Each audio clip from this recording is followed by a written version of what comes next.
Well, that's why I put up a company called Business First Incorporated, where one of the services namin is conceptualization of idea. So example, I have this money and then, you know, okay. I'll interview you, anong gusto mo, then we present to you. Complete with logo yun, the look of the restaurant, kung restaurant gusto mo, kung retail shop, i-present namin yun. We create business for entrepreneurs. Right, exactly. Okay. Whose idea is that? May process yun. Sourcing, design, colors, hanggang operation. That's your idea? How do you come up with that? Well, it depends on the client, kung anong gusto niya. But I mean, how did you come up with that idea of, you know, selling Putting a up. concept or putting up a business to do the service like that? To help people, especially the entrepreneur-to-be, to jumpstart their business. Right. Because maraming may idea, hindi lang nila alam kung paano umpisan yung idea. Hindi lang nila alam kung paano nila i-implement yung idea. That's why our company does that for them. Right. Pare, can you just imagine, I'm sure na-experience mo to, May, December, nag-inuman kayo, nag-reunion kayo, pare, negosyo tayo, let's put up a business. January, New Year, pare, okay na yung negosyo natin. Valentine's Day, yung pa rin na pinag-uusapan nyo. Okay? Holy Week, yung pa rin na pinag-uusapan nyo. Hanggang may naunan na sa inyo. It's always the trap. Okay. Okay. What we do now, kami sa Business First, we create the business parang wala lang point of no return. Kasi pag nakatayo na yan, wala na eh. Wala ka ng choice eh. Dire-diretso yun. Either ituloy mo yan o wala na. Okay, when you were younger, this is just a standard question.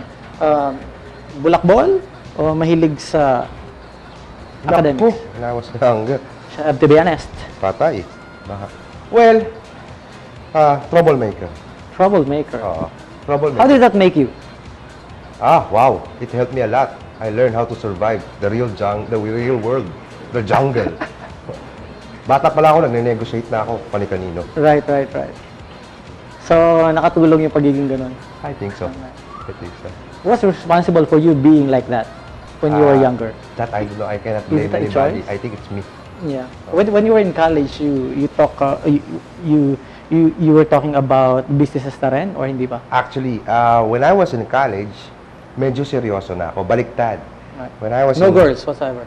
I think half of my college life, I'm married already. I You're- married young. Oh, okay. Early. I married early. Nothing to regret about? Nope. She's watching. Okay. I understand that. Good thing. Joke. Okay. So, the business conceptualization is really not a problem. So, it's more on the execution part. The that they execution are- part, the creation of capitalization, the working capital. So, you also Okay. help them with that. We also help. Okay. So, kaya hindi na sila mga problema. Kailangan lang mag-iisip. Nandyan kayo para mag-isip. Tawagan nila si Business It's a good First. business, right? Just think. Hindi ba siya, Well, it's hindi ba siya draining? Well, somehow, draining siya. Pero sanay na ako eh. Yun yung gusto ko yung startup eh. Tumatalon yung dugo ko pag sa Kapag startup. ka ba madalas ka mag-isip, ang physique mo ay parang mukha ka pa rin bata? O sana. I don't know. Hindi mo alam. Sana. Okay, sana. So, lagi na lang ka mag-isip. Lagi na tayo mag-isip. Mag-isip, oo. Okay. Okay, so I'm going to ask you about the photo. Since magaling ka sa imagination, I'm going to show you the photo and then please do give me your opinion about the photo. That one.